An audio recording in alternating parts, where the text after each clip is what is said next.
কষ্ট করে পরীক্ষার জন্য প্রিপারেশন নিলেন আপনি কয়েক মাস, কিন্তু ফলাফল যখন ভালো হয় তখন একটা আনন্দ আছে না নাই?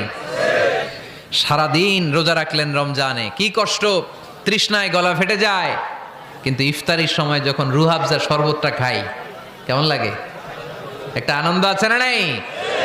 এজন্য আল্লাহ বললেন فإن مع العسر يسرا إن مع العسر يسرا ও নবী, কষ্টের দিন মক্কায় অল্প কিছু দিন, মদিনাতে আনন্দের দিন অপেক্ষা করছে।